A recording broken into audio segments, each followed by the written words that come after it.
मुसलमानों के छत से पत्थर आ रहे थे, बुरी तरह से गोलियां चल रही थी। सोचने वाली बात यह है कि इतनी जल्दी छतों पे पत्थर कैसे आ गए।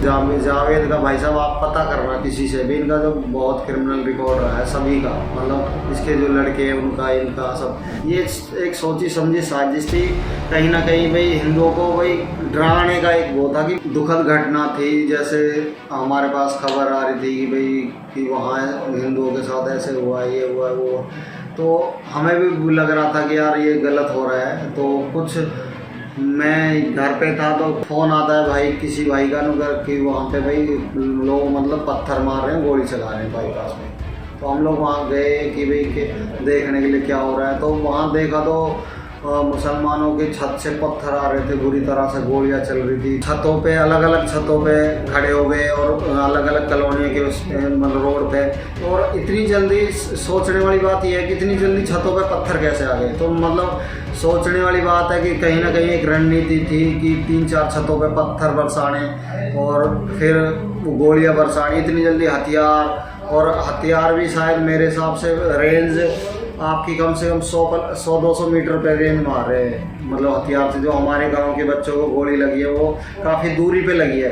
तो अगर नॉर्मल हथियार नहीं थे तो वो भी कहीं ना कहीं वो भी जांच का विषय है कि भाई उस पर भी जांच करनी चाहिए। नॉर्मल हथियार नहीं थे वो, क्योंकि इतनी दूर के रेंज में मतलब नॉर्मल हथियार तो काम करता नहीं है। तो उसका वीडियो भी, और जिस वीडियो का मीडिया में, सोशल मीडिया में चल रहा है कि भाई ये बिल्डिंग गिरा दिया है, वो बिल्डिंग सोहना की अलग है, वहाँ की अलग है। सोहना की जो बिल्डिंग है वो ऐसे कैसे खड़ी है, उसी बिल्डिंग से सारी वारदात हुई है, गोली भी चली है, पत्थर भी चले हैं। और वो सोहना चौक के बिल्कुल पास में है, आप उसको देख सकते हो, वो ऐसे के ऐसे ही खड़ी है।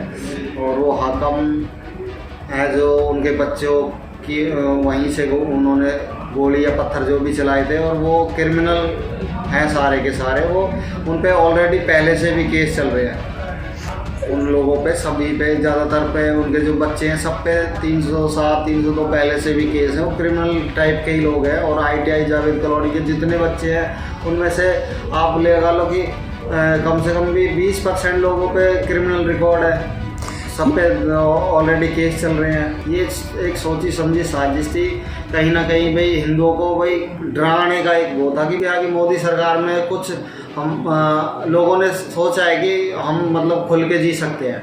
तो वो जो खुल के जीना, आज इन्होंने मतलब उस चीज़ पे इन्होंने ऑब्जेक्शन किया कि तुम खुल के नहीं जी सकते। अभी भी हमारा दबदबा है। वो दबदबा दिखाने के लिए मामन खान, जावेद अहमद, आफ्ताब अहमद, ये एक ही परिवार, एक ही गैंग है। इन लोगों का एजेंडा था ये सब कराने का कि तुम लोग खुल के नहीं जी सकते, अभी भी हम जिंदा हैं। ITI कॉलोनी जो बस रही है, पीर कॉलोनी, ये सारी फॉरेस्ट की ज़मीन है। इसमें इस पर केस भी चल रहा है ऑलरेडी।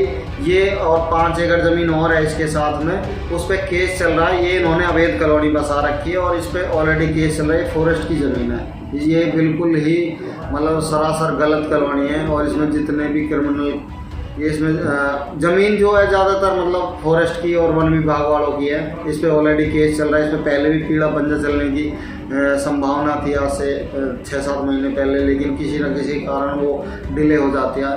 तो इनका जो आप जैसे कह रहे हो जावेद का भाई साहब आप पता करना किसी से भी, इनका जो बहुत क्रिमिनल रिकॉर्ड रहा है सभी का, मतलब इसके जो लड़के हैं उनका, इनका सब। इन्होंने पहले भी कई केस किए हमारे यहाँ। दमदमा, बहपर दमदमा का एक लड़का सिल्ड पॉइंट पे मारा था आज से 8-10 साल पहले, उस पर भी इन पे केस था। ये 8-10 साल से तो हम खूब बढ़िया इधर भी नूह में हर जगह जा रहे हैं हम। मतलब हमें लग रहा था कि हम खुल के सांस ले रहे हैं, हम खुल के जी रहे हैं अपने देश में, बढ़िया वो रह रहे हैं। लेकिन कल जो 31 तारीख के बाद थोड़ा सा ये है कि यार उस तरफ जाने में आदमी 2-3 बार सोचना पड़ेगा कि यार उस तरफ जाएं। मुसलमानों के छत से पत्थर आ रहे थे, बुरी तरह से गोलियां चल रही थी। सोचने वाली बात यह है कि इतनी जल्दी छतों पे पत्थर कैसे आ गए। जावेद का भाई साहब आप पता करना किसी से भी, इनका जो बहुत क्रिमिनल रिकॉर्ड रहा है सभी का, मतलब इसके जो लड़के हैं उनका, इनका सब। ये एक सोची समझी साजिश थी कहीं ना कहीं। भाई हिंदुओं को भाई डराने का एक वो था कि